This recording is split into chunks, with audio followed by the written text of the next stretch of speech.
The first thing my husband took was the air out of the room. Not metaphorically, literally. The courtroom felt smaller the moment he stood and cleared his throat, like the walls leaned in to hear what he was about to claim. He did not look at me when he spoke. He looked at the judge, at his lawyer, at the papers in his hand. Confident, organized, certain. He listed what he wanted in a voice so calm it bordered on polite. The house, the savings, the retirement accounts, the investment portfolio, the dog. He said it the way someone reads an inventory, as if each item already belonged to him and this was just a formality. I said nothing. The judge glanced at me once, then again. Her eyes lingered longer the second time. She was waiting for something, a correction, a protest, a sound. I gave her none. My hands were folded in my lap. My back was straight. I kept my face neutral. Silence can be a powerful performance if you know how to hold it. My name is Maribel Knox. That matters later. It did not seem to matter to anyone in that room. My husband finished speaking and sat down, satisfied. His lawyer nodded. The judge adjusted her glasses. Somewhere behind me, I heard a quiet shift in the gallery, the sound people make when they expect a reaction and do not get one. Everyone assumed the same thing, that I was in shock, that I had been worn down, that this was what defeat looked like. I let them believe it. When the judge finally asked if I understood what was being proposed, I met her eyes and said yes. One word, clear, calm, final. She hesitated, just for a moment, like she wanted to ask me something else, something off the record.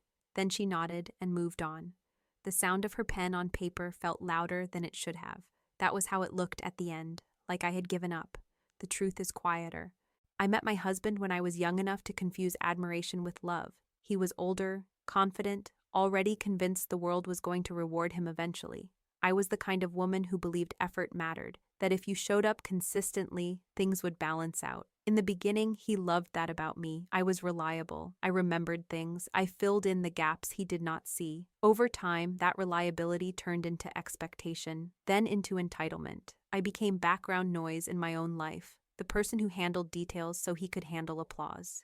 When he started his business, I helped him set it up. When he forgot deadlines, I remembered them. When he needed someone to smooth things over, I did it. I learned early that my usefulness increased the quieter I became. He liked telling people I was supportive. He did not like acknowledging that support had a spine. Somewhere along the way, his favorite sentence became a refrain. You would not survive without me. He said it casually at first, like a joke, then more often, then always, when we argued, when I disagreed, when I hesitated. It was not a threat. It was worse than that. It was presented as a fact. I did not scream. I did not fight. I adjusted. That is how erosion works, not with impact, but with repetition. By the time he told me he wanted a divorce, I was already smaller in ways that were hard to see from the outside. He spoke about separation like a business transaction, clean, efficient. He assured me he would be fair. Fair, in his language, meant what remained after he took what he believed he deserved. And now, here we were, in court, with witnesses, with paperwork, with his confidence filling every corner. I could feel the expectation pressing in on me, that I would finally crack, that I would beg or argue or explain myself, that I would try to convince someone I mattered. Instead, I stayed quiet. That unsettled him. I saw it in the way he finally glanced at me, just once, searching my face for something that was not there.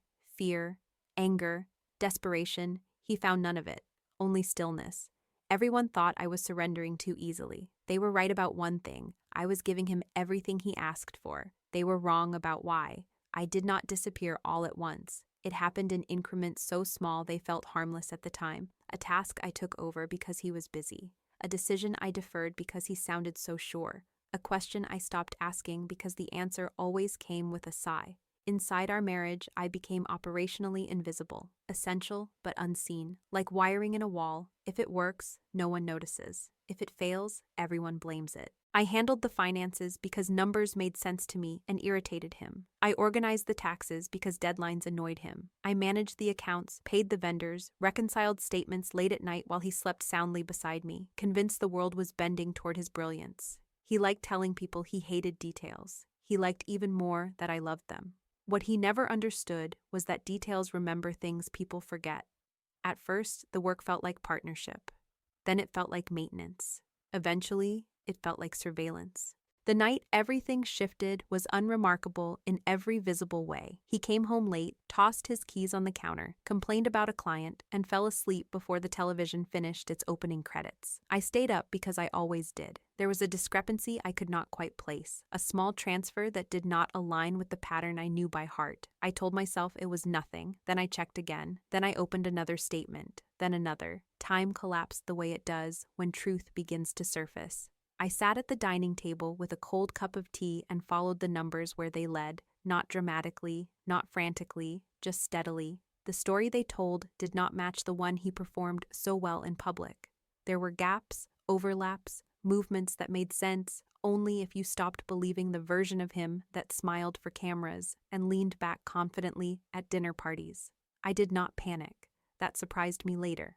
I felt something closer to clarity, a quiet internal click, like a lock turning. I did not confront him. I did not wake him. I did not cry over spreadsheets or spiral into fear. I closed the laptop, washed my cup, and went to bed beside a man who thought I was asleep to everything that mattered. From that night on, I changed how I moved through the world. I asked fewer questions, not because I had fewer thoughts, but because questions warn people they are being observed. I listened more carefully. I took notes in places no one would ever think to look. I learned which comments made him talk longer, which silences made him fill the space. I let him explain things to me that I already understood, nodding in the right places, playing the role he expected. Being underestimated is a discipline. It requires restraint.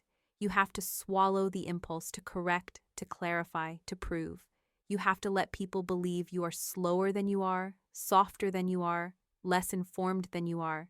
It is uncomfortable. It goes against instinct, but it buys you something invaluable: time. Over the years, I watched his confidence harden into carelessness. He stopped double-checking. He stopped reading fine print. He assumed I was managing the boring parts while he handled the important ones. He never realized that boring is where truth hides, in ledgers, in timestamps, in patterns that only appear if you are patient enough to watch them repeat. Outwardly, our marriage continued its slow decay. He spoke over me. He dismissed my concerns. He repeated that sentence whenever I hesitated, the one he loved so much. You would not survive without me. I let it land without reaction. I let him believe it had power.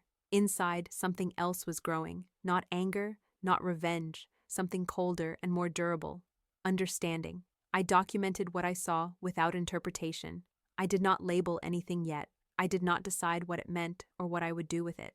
Decisions made too early are fragile. I simply collected dates, amounts, accounts, patterns. I became a witness in my own life, quietly assembling a record no one else knew existed. The pressure was building, though no one could feel it yet. That was the advantage. Everyone thought I was shrinking. No one noticed I was concentrating. I knew I could confront him at any point. I knew what would happen if I did. He would explain, deflect, charm, rewrite. He always did. And then he would adjust his behavior just enough to hide better. So I chose something else. I chose to wait. Moving out felt like stepping out of a life that had already decided I no longer belonged to it. I packed quietly, taking only what I was told I could have, folding clothes with the same care I used to fold our shared future.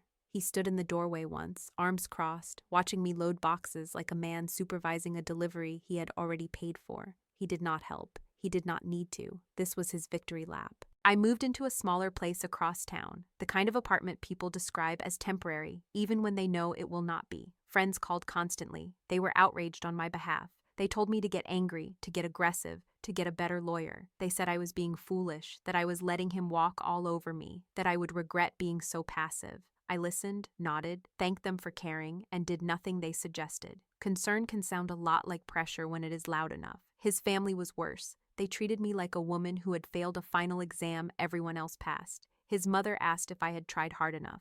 His sister offered advice in a tone that assumed I needed guidance on how not to ruin things next time. At gatherings, people spoke to me slowly, gently, like I might shatter if they used full volume. I accepted their sympathy without correcting their assumptions. I let them believe the story that made them most comfortable. I learned quickly how to look defeated without being broken. I softened my voice. I let my posture collapse just enough to read as resignation. I stopped making eye contact in rooms where he wanted to feel tall. It was not acting in the theatrical sense. It was alignment. I matched their expectations so precisely that no one questioned what they were seeing. He thrived on it. Every concession I made inflated him. Every time I accepted less than I was entitled to, his confidence sharpened. He began to talk openly about the divorce like it was a deal he had negotiated brilliantly. He told people I was being reasonable, that I understood my place in all of this. He framed my silence as agreement. He framed my restraint as weakness. Behind the scenes, I was building systems. I separated accounts cleanly and legally, following rules to the letter. I documented every conversation, every offer, every revision, writing summaries that looked like personal notes but read like evidence. I asked questions that sounded naive and listened to answers that revealed more than he realized. I let him explain things slowly, proudly, filling the space with details he assumed were unimportant. Some conversations were almost laughably harmless on the surface. Casual remarks about timelines, offhand comments about assets, small clarifications that made him feel helpful. Each one left a trace. Each one confirmed a pattern. He never noticed how little I volunteered in return. His lawyer did. It started with pauses, requests to revisit figures, gentle suggestions to slow down. He brushed them off with a wave of his hand, reminding everyone that he knew his own business. He was in a hurry to finish, to be done, to move on to the life he had already started imagining without me in it. He wanted closure. He wanted speed. Speed is expensive. I agreed to terms that made mediators uncomfortable. I nodded when they asked if I understood. I said yes without hesitation. The fewer obstacles I presented, the faster everything moved. That was the point. He wanted momentum. I gave it to him. People around us grew increasingly confused. They waited for me to explode, to suddenly demand fairness, to pull a dramatic reversal. When it did not happen, frustration replaced sympathy. They wanted catharsis. I gave them disappointment. He mistook that disappointment for defeat. As his arrogance grew, his attention shrank. He skimmed documents. He stopped reading attachments. He signed things without asking questions because questions slow things down, and he believed there was nothing left to learn. He began boasting about how smoothly everything was going, how lucky he was that I was not difficult like other women. Difficulty, in his mind, was noise. He did not recognize silence as resistance. By the end, the trap was finished. It did not look like a trap. It looked like surrender. It looked like a woman giving up more than she should, smiling politely while being erased. That was the brilliance of it. Everyone thought they understood what was happening. They were all watching the wrong thing. The courtroom smelled faintly of old paper and disinfectant, a combination that always made me think of things being erased and preserved at the same time. The air felt dry, recycled, like it had been breathed too many times by people waiting for outcomes they could not control. I sat at the table beside my attorney, hands folded, spine straight, breathing evenly. Across from me, my husband looked relaxed, almost bored. He had already decided how this would end. When the clerk passed the documents forward, the sound of paper sliding across wood seemed louder than it should have been. Page after page, neat stacks, precise margins, language dense enough to hide entire lives between commas. This was where everything we had built and everything we had broken was being translated into ink. The judge reviewed the summary and looked up at me again. Her expression was careful, professional, but something in her eyes shifted when my requests were read aloud. I was giving him the house, the accounts, the investments, everything that had once been called marital. In return, I asked for very little. A modest settlement, clean separation, no prolonged disputes. She paused, pen hovering above the page. I could feel the room lean toward that pause. "Mrs. Knox," she said, measured and deliberate. "Do you understand what you are agreeing to today?" I met her gaze and nodded. I understood it better than anyone in that room. "Yes," I said quietly. She searched my face for something, perhaps hesitation, perhaps fear. I gave her neither. After a moment, she exhaled and continued. "The law does not exist to protect people from their own decisions, only to ensure those decisions are informed and voluntary. On paper, mine were."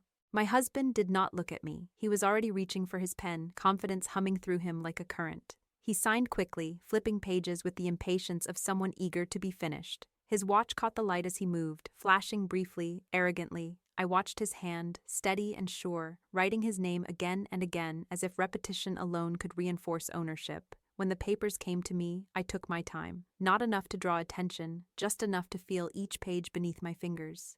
The texture of the paper was slightly rough, expensive, designed to last. I signed where indicated, careful strokes, no tremor. My silence had carried me this far. I was not about to break it now. The mediator cleared his throat. The judge reviewed the signatures. Everything appeared in order. The room relaxed, collectively exhaling, as if the hardest part was over. It was not. As procedure demanded, the final documents were passed once more down the table, this time for verification. My husband leaned back, folding his arms, victory already settling into his posture. His lawyer, however, did not lean back. He leaned forward. He read more slowly now, brow tightening, lips pressing together as his eyes moved from line to line. I noticed before anyone else did. At first, it was confusion, a slight tilt of the head, a return to a previous page. He checked an attachment, then another. His pen hovered, forgotten, above the margin. I could almost see the calculation begin, the mental math rearranging itself as assumptions collapsed. My husband noticed the delay and frowned. He murmured something under his breath, irritation flickering. His lawyer did not respond. He was too busy reading. Then came panic. It moved fast, sharp, and unmistakable. Color drained from his face. He flipped pages with urgency now, no longer careful, no longer composed. He leaned closer to my husband and whispered something I could not hear, but I did not need to. I watched the words land. I watched confusion turn to disbelief. "What?" my husband hissed, too loud, too sudden. The judge looked up, attention snapping back to the table. His lawyer whispered again, pointing at a section buried deep in the paperwork, the part no one ever reads once they think they have won. Liability, obligations, numbers that do not sparkle, numbers that endure. My husband reached for the document, scanning frantically. His jaw tightened, his leg began to bounce beneath the table. For the first time that morning, he looked at me. Really looked. I met his eyes and gave him nothing. The room held its breath as the judge leaned forward, sensing the shift. The air felt thinner now, charged, like the moment before a storm breaks. My husband opened his mouth to speak, then closed it, then looked back down at the page as if hoping it would rearrange itself. It did not. The judge's pen hovered above the bench, waiting for the final step. One breath remained before everything changed. The gavel came down once, sharp and final, and the sound cut through the room like a door slamming shut. The judge did not raise her voice. She did not soften it either. She stated the ruling with the same steady cadence she would use for any other case, because that is what this had become. Ordinary, procedural, finished. The document stood as signed. The agreement was valid. The liabilities attached to the assets transferred as written. There would be no revision, no delay, no reconsideration. My husband stared at the bench as if language itself had betrayed him. He tried to speak, but the words arrived out of order. He said he had not understood. He said there had been a mistake. He said things that sounded like excuses, because that is what they were. The judge listened long enough to confirm there was nothing new being offered, then stopped him with a single raised hand. She explained patiently that understanding is not required for a contract to be binding, only consent. He had given that freely, with counsel present, with opportunity for review. There was no sympathy in her tone. There was no cruelty either, just clarity. The realization hit him in layers. First disbelief, then anger, then something hollow and quiet that settled behind his eyes when he finally grasped the scope of what he had claimed. He had taken the house, yes, but also the loans tied to it. He had taken the accounts, yes, but also the obligations buried beneath their balances. He had taken control, and with it, responsibility. Every weight he had ignored now belonged to him alone. I watched him sit back in his chair, shoulders slumping, the shape of victory collapsing into something smaller and far less impressive. For the first time since I had known him, he looked uncertain, not confused, uncertain, the kind that seeps into posture and breath. The judge declared the marriage dissolved. The clerk gathered the papers. The room began to empty with the quiet efficiency of people who had already moved on. No one lingered. There was nothing left to debate. I stood, gathered my bag, and turned toward the door without waiting for anyone else. As I passed him, he said my name, low and strained, as if saying it might still change something. I did not stop. I did not need to. The moment had already passed. The aftermath unfolded quickly, almost impersonally. The house went first, then the accounts. The reputation followed soon after, as reputations often do when numbers stop cooperating. People who once praised his ambition began using different words: careless, reckless, unprepared. Success evaporates faster than failure when it is built on assumption. There was no sequel waiting for him, no comeback arc, no hidden reserve of goodwill to draw from. The consequences were not dramatic. They were administrative: notices, deadlines, conversations that ended early, doors that did not open. That was the end of his story. Mine became quieter. I returned to a life that fit me instead of swallowing me, a smaller space, fewer obligations, decisions that belonged to no one but me. I learned the pleasure of choosing paint colors without compromise, of arranging furniture without permission, of waking up without the low hum of someone else's expectations running beneath my thoughts. Peace, I discovered, is not loud. It does not announce itself. It settles. People asked if it felt like revenge. They wanted a word that made the outcome feel sharp and cinematic. I never found one that fit. Revenge implies intent to harm. What I felt was alignment. The truth meeting the structure designed to hold it. Choices landing where they were always going to land once they were no longer protected by distraction. Betrayal is not rare. It is a pattern. It repeats in marriages, in friendships, in business, wherever power and trust share space.